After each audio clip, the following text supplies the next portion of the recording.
जैसा कि आप सबको पता है, चैत्र नवरात्रि कल से आरंभ होने वाले हैं और मेरे बहुत सारे जो मित्र हैं और जो यहाँ पे चौम में रहने वाले भक्तगण हैं, उन सबकी एक प्रार्थना थी कि हवन की विधि क्या है और चैत्र नवरात्रों का मुहूर्त समय क्या है। तो मैं इस वीडियो के माध्यम से आप सभी को बताना चाहता हूँ कि कल चैत्र नवरात्रि है और जो शुभ मुहूर्त है पूजा करने का, जो अनुपम मुहूर्त है वो है सुबह प्रातःकाल 11:53 से आरंभ हो जाएगा। आप सभी लोग घट की स्थापना करें, माता को आमंत्रित करें, अपने घर में माता को स्थान प्रदान करें। हम जब बात करते हैं घट स्थापना की और पूजा की, माता की, जगदम्बा की पूजा की, आप सभी से मैं एक चीज बात कहना चाहता हूं कि माता की भक्ति में अनुपम शक्ति है जो अपने भक्तजनों को और पूरे समस्त संसार को समस्त कामनाओं और समस्त सद्बुद्धि, ज्ञान और समृद्धि प्रदान करती है। जब देवताओं पर संकट आते हैं तो वो देवता माँ जगदम्बा के पास जाकर माता से प्रार्थना करते हैं और अपने कष्टों के हरण के लिए प्रार्थना करके समस्त कष्टों का माता जगदम्बा हरण करती है। इस चैत्र नवरात्रों में ये मेरा अखंड विश्वास है कि आप सभी भक्तगण माँ जगदम्बा की आराधना करें और अपने घर में श्रद्धा पूर्वक, प्रेम पूर्वक, निष्काम भाव से, निस्वार्थ भाव से, सच्चे मन से माँ जगदम्बा को आमंत्रित करें और घर में स्थान प्रदान करें। घट स्थापना करने का शुभ मुहूर्त मैंने आपको बता दिया है, 11:53 है। घट स्थापना करने के लिए प्रमुख भाव का ध्यान रखें कि चौकी हो, चौकी पर स्थान प्रदान करें, माता की प्रतिमा की अर्थात फोटो की वहां पर आप स्थान प्रदान करें।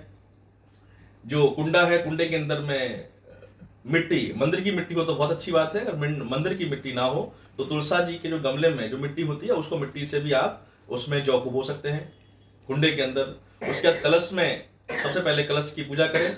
कलश की पूजा करने के उपरांत में कलश को तिलक लगाएं। तिलक लगाने के उपरांत में जो कलश की जो गर्दन है उसमें 11 बार ओम ह्रीम क्लीम चामुंडाय विक्षय का जाप कर 11 बार मौली से उसका बंधन करें और उसके उपरांत में गंगा जल के साथ में उसको पूरी तरीके से भर दें और उस जल के अंदर में जो कलश है उसके अंदर में 1 रुपए का सिक्का, अगर कांसे का हो तो बहुत अच्छी बात है, कांसा नहीं है तो कोई भी 1 रुपए का सिक्का डाल दें। साथ में दुर्वा ग्रास 11 या 21 शुद्ध बिल्कुल साबित मोली से बांधें और उसकी गांठ बनाकर उस पानी में डाल दें।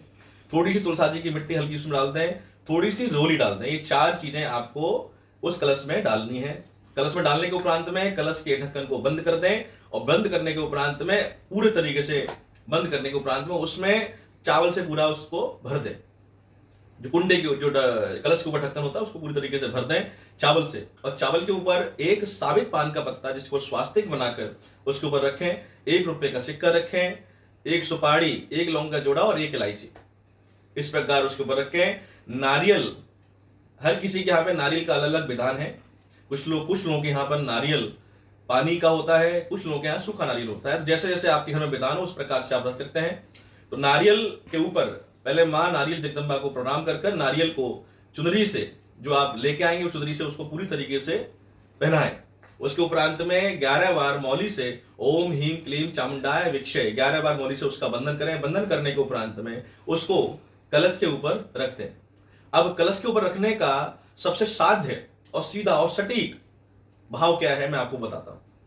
कलश पर रखने के लिए हम हमेशा जब पूजा करते हैं तो हमारा मुख पूरब की दिशा की तरफ होता है और माता की स्थापना, माता की पीठ पूरब की साइड होगी और जो कलश हम घट की स्थापना करेंगे वो हमारा दाहिने साइड पे होगी। तो जहां पर दाहिने साइड स्थापना करने के उपरांत में जब कलश जो हम नारियल रखेंगे कलश के ऊपर, जो जिधर आपने देखा होगा कि नारियल में एक तरफ तो नुकीला होता है, दूसरी तरफ 2 आंखें बनी होती है नारियल के ऊपर। जिधर निशान है वो निशान आपकी तरफ होना चाहिए, जो नुकीला है वो माता रानी की तरफ उसका मुख होना चाहिए। नारियल को सीधा कभी नहीं रखते हैं, नारियल को लिटा कर रखते हैं। अगली वीडियो में आपको नारियल का और ये सारा भाव आपको बताऊंगा। अभी समय का थोड़ा सा अभाव है लेकिन अधिक है तो इसलिए मैं आपको बहुत सूक्ष्म रूप से आपको सारी विधि बता रहा हूं।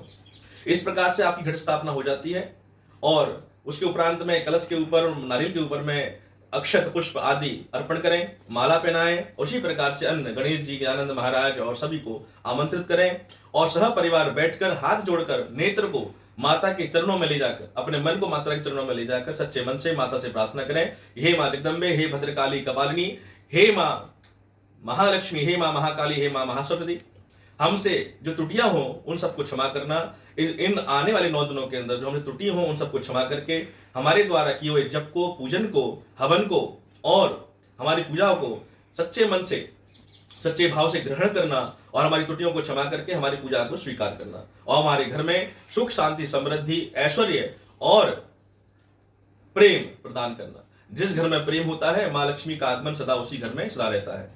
ये कलश की स्थापना का आपको मैंने समय सटीक बता दिया है, आपको विधि बता दी है। अब हम बात करते हैं हवन की विधि। जब आपकी पूजा पूर्ण हो जाए तो उस समय माता का हवन करना अनिवार्य होता है। हवन करने से समस्त 33 कोटि देवी देवता प्रसन्न होते हैं और आपके घर में अपना ऐश्वर्य और आशीर्वाद सदा बनाकर रखते हैं। आपके घर में कभी भी धन धान्य की कमी नहीं आती, आपके घर में कभी अरिद्रा नहीं आती, दरिद्रा का कभी आगमन नहीं होता, सदा सुख, शांति, समृद्धि बनी रहती है, व्यापार में वृद्धि सच प्रकार से रहती है। हम बात करते हैं हवन की, तो हवन के लिए एक कुंडा लें, उसमें जो उपले होते हैं, गाय के उपले हो तो बहुत अच्छी अति उत्तम है, आम की लकड़ी हो तो बहुत अति उत्तम है। उसके बाद में सह परिवार बैठकर तो गंगा जल से उसको पवित्र ओम श्री पवित्राय नमः का जप करते हुए 3 बार हाथ में गंगा जल लेकर उसको छिड़काव करें और छिड़काव करने के उपरांत में सबसे पहले